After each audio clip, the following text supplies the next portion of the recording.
Intervjuguruen John Sawatzky har utviklet en liste over 7 dødssynder for deg som journalist når du skal intervjue noen. Med det mener han 7 feil som du kan gjøre som ødelegger intervjuet i større eller mindre grad. Vi skal gå gjennom dem superkjapt her, for dette er et lynkurs.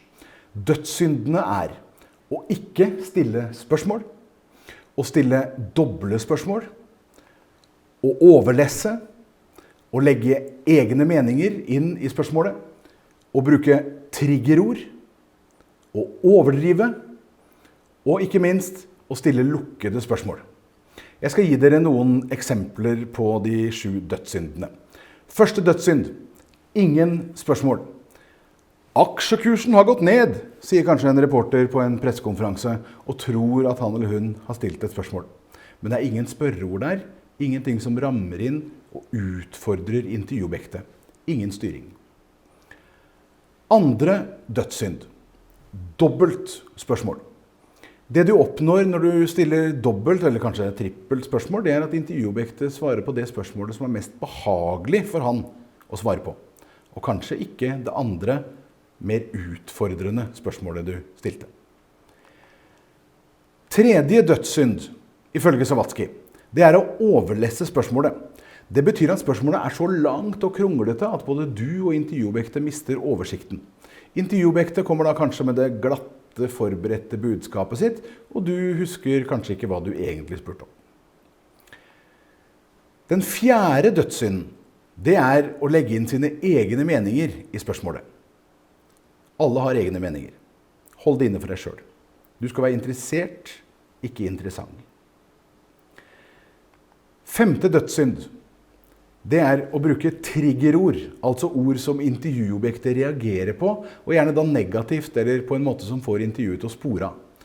Husk at en manns tak er en annen manns gulv, og en terrorist for noen er en frihetshelt for andre. Sjette dødssynd, sånn som intervjuguruen John Sawatzky altså definerer det, det er å overdrive. Husk at når du blåser opp spørsmålet og bruker store ord, så vil intervjuobjektet gjerne ta det litt ned i svaret sitt og få balanse. Og da får du ikke de store ordene du er ute etter, for de skal jo si det selv, ikke sant? Og så den 7. og vanligste dødssynden for en journalist, det er å stille lukkede spørsmål. Det er spørsmål med et begrenset antall svaralternativer, og det er bare greit når du skal avklare noe. Stiller du til valg? Er du gift? Og så videre. Ja-nei-spørsmål, det er typisk lukkede spørsmål. Du må bruke åpne spørsmål med spørreord. Hvem? Hva? Hvor? Når? Hvordan? Hvorfor? Hvorfor? Da får intervjuobjektet sette egne ord på svaret sitt, og det er en grunnregel for det journalistiske intervjuet. Det er dem som skal si det. Et intervju er som et vindu, sier Sawatzky. Og dårlige spørsmål flekker til vinduet og hindrer den frie utsikten. Så prøv å bruke åpne, rene, nøytrale spørsmål, for de skal jo altså si det selv. Og husk, du skal være interessert, ikke interessant. Husk at alle gjør feil når de intervjuer. Jeg gjør i hvert fall. Gjør så godt du kan da, og lykke til.